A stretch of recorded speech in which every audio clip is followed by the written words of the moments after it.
Today we have a blaster that was sent in from AGM Mastech. This right here is the H416. Now this blaster is not only an automatic priming blaster, kind of like an AEG, but it's also manual. Now they were kind enough to send in 2 color variants. They both look really great. I really like the clear one. So in today's video, I'm going to talk about all the cool features of these blasters, what it comes with, and just check out the overall performance. So let's jump right into it.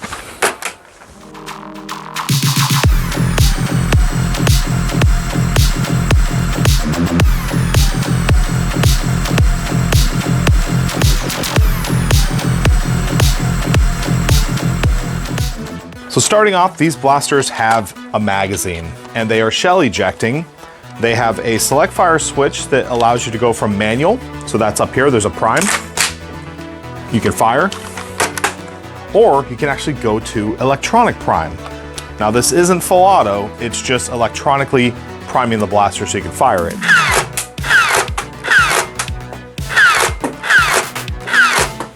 Still, really cool feature. The stocks are adjustable. They have multi-position. It has a ton of Picatinny all over the blaster, on the sides, on the bottom, and on the top. It comes with these cool little sight attachments here.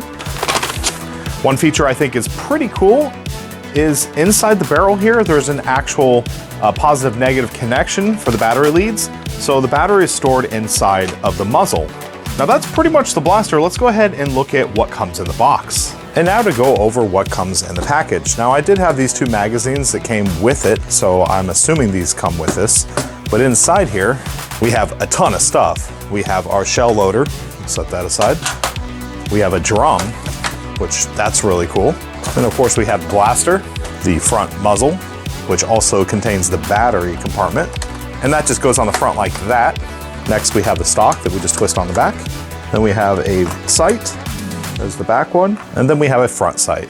Then we have a bunch of darts and some shells. We can see we have a battery with a charger, and this is a Li-ion 500 milliamp hours, 7.4 volt. So essentially like a 2S LiPo. And they give us a screwdriver to actually install the battery. That is done by opening up this screw right here. I did charge this battery off camera, so it is ready to go. Just goes back into this compartment here, and then we close that up.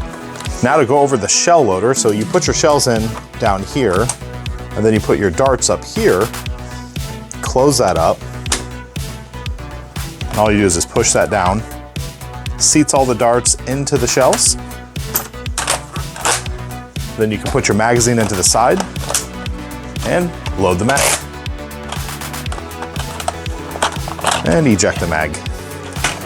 So pretty cool little shell loader. Let's check it out. Yeah, works good.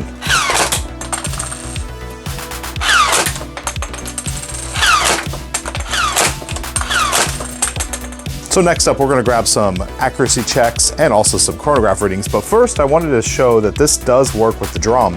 Now, I thought this was kind of a gimmicky thing at first, but I will say this actually helps loading the drum. It's actually a lot easier. Now in these drums, I was able to get 22 darts, which is a pretty good capacity. And it is nice that I have 2 of them. I'm just gonna start right in the middle. It's actually stuck.